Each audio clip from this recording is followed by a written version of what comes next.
All right, so let's look at this bike going in a loop. What's the slowest that the man can go at the top of the loop to remain in a circular path?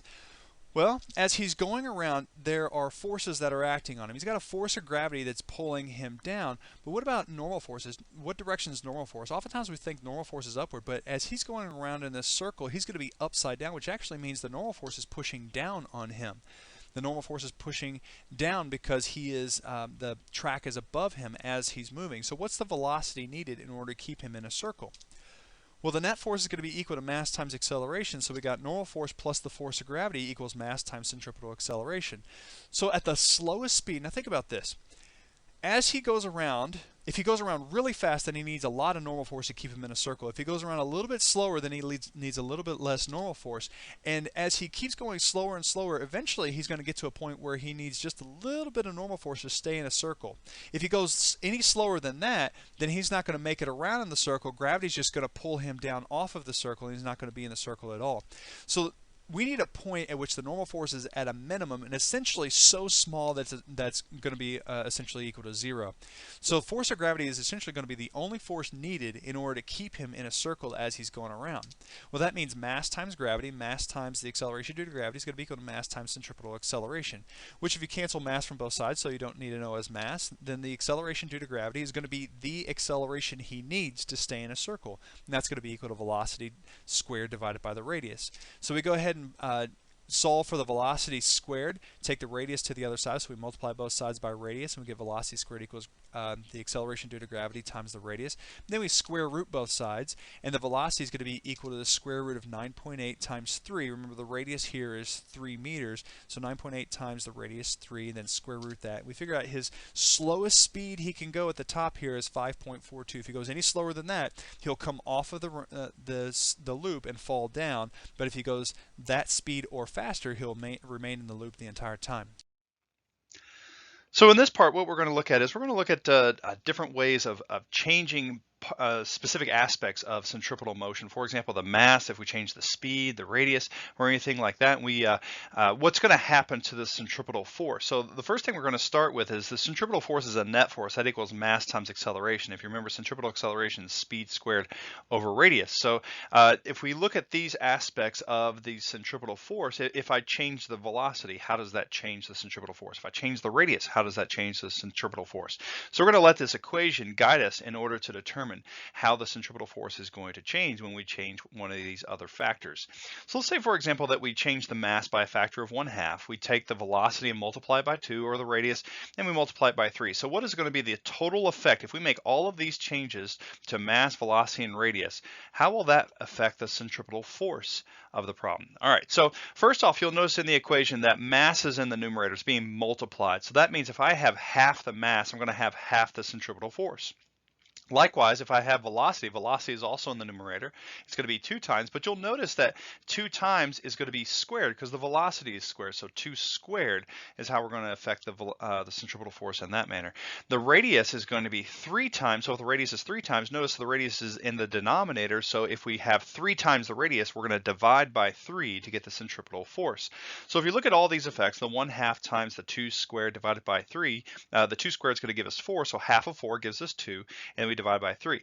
So we look at all these effects and put them all together into one ratio. You'll notice that we get a ratio of 2/3. So what that means is the centripetal force will be 2/3 of what it was originally if we change the mass by 1/2, the velocity by 2, and the radius by 3.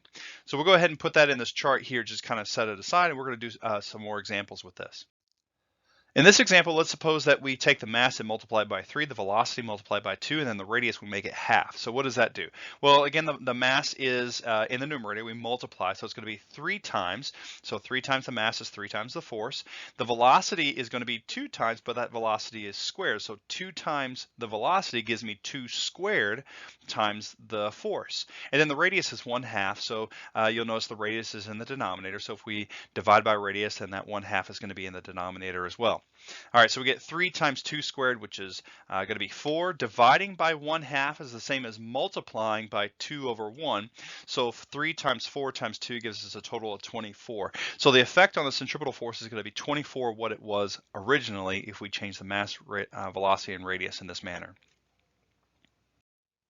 In this example, it says that the mass is going to be changed by a factor of 1, which basically means it stays the same.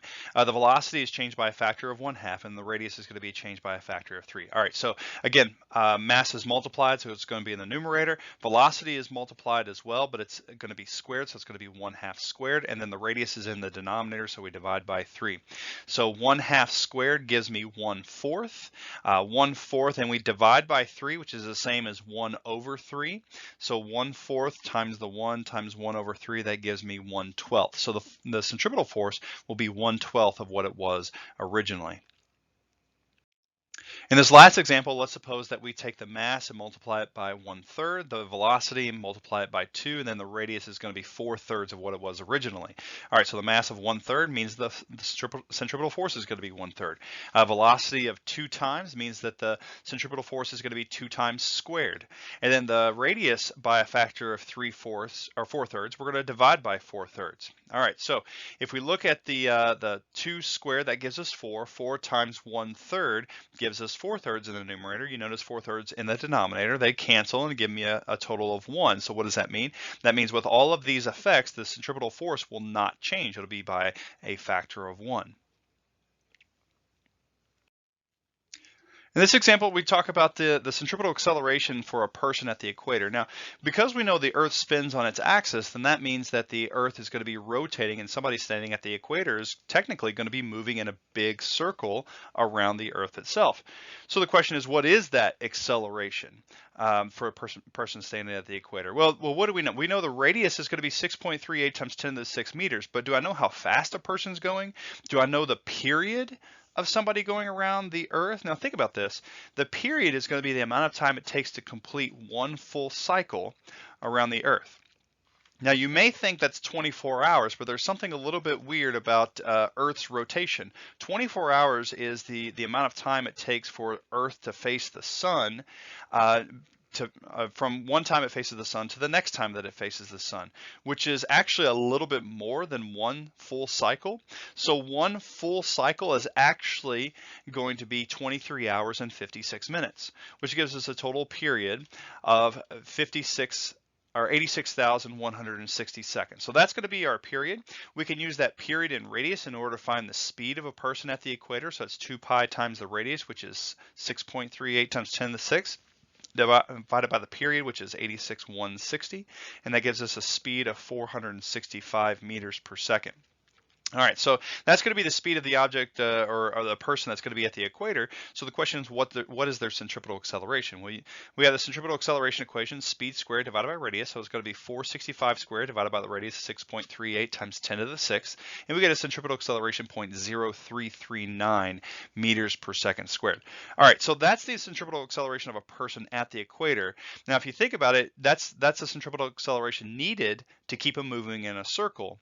So what is the actual acceleration of somebody at the equator? Well, the gravity is what's holding the person to the ground. So that's 9.8 meters per second squared. Obviously, 9.8 is more than enough in order to keep somebody planted on the surface of the Earth if they need only 0.0339 meters per second squared. So then our next question, how fast would the Earth have to spin so that a person would actually fly off of the Earth? So what would the period of the Earth need to be, or how fast would the person be going if for some reason it spins so fast that 9.8 just wasn't enough acceleration to keep them on the surface? Well, they'd fly off the Earth. All right, so basically we take our centripetal acceleration is going to be equal to the acceleration due to gravity. All right, because if we have a centripetal acceleration more than acceleration due to gravity, then gravity is not going to be enough to hold them to the Earth. So we take the radius of the Earth, which is 6.38 times 10 to the 6th. We take the acceleration due to gravity, which is 9.8. We go ahead and multiply those together to bring that to the other side. And then we have speed squared. And then that speed squared, we're going to square root both sides. And that gives us a speed that's going to be 7,907 meters per second. That's pretty fast. But it's a 7,907 meters per second. What's the period? What would the period of the Earth need to be to do that? You would take the speed. That's going to be equal to 2 pi times the radius over the period. You bring that period to the other side, divide by 7,907, and that gives us a period that's going to be 5,068 seconds. So we have the period and we have the speed of an object at the equator in order for them to basically fly off the surface of the Earth.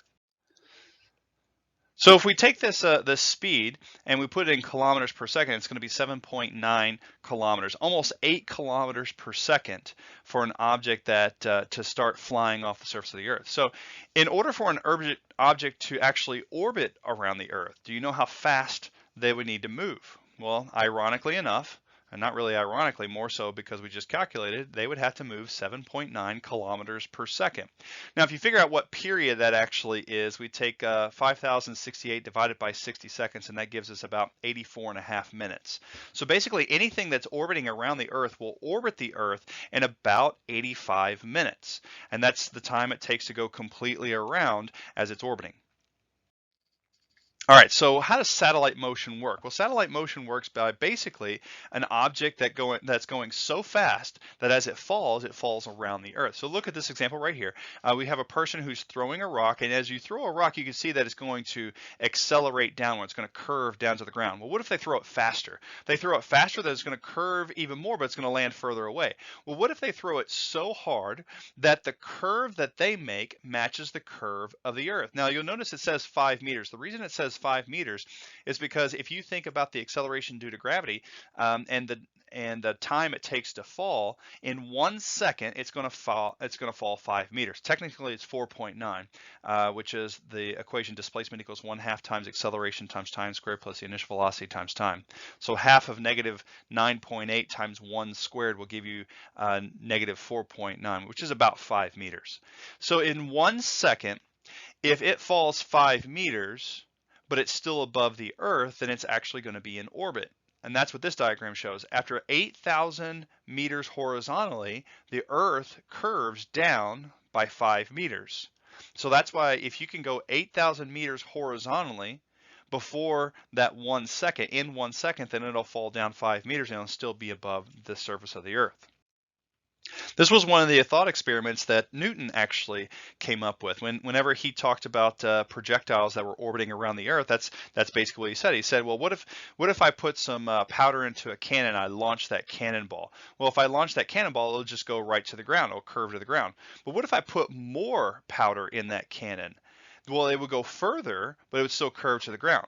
Well, what if I put enough in there that as it curved, it actually matched the curve of the Earth? It would just keep going around the Earth, and that's how things stay in orbit. If you put even more powder in there, then it would actually start making an ellipse as it goes around. And eventually, if you get it going fast enough, it'll curve away and actually never come back. This is referred to as the escape velocity, as objects move so fast that the Earth pulling on it is not going to be enough as it moves away from the Earth. So the question comes in, astronauts that you see in a space capsule, as they look like they're floating. Are they floating or are they really falling? Well, what's happening with them is they are actually orbiting around the Earth, just like this cannonball that is fired that's going so fast it's falling, but the curve of its fall matches the curve of the Earth. So why do astronauts look like they're floating? Well, the reason they look like they're floating is because the things around them, like the space capsule or their tools or equipment or anything like that, they're all falling with them. And since they're all falling together at the same rate relative to each other, they look like they're floating. But in fact, they actually are falling, and gravity is pulling on those objects as it's going around. It's just pulling all of them at the same rate, at the same amount, so it looks like they're falling.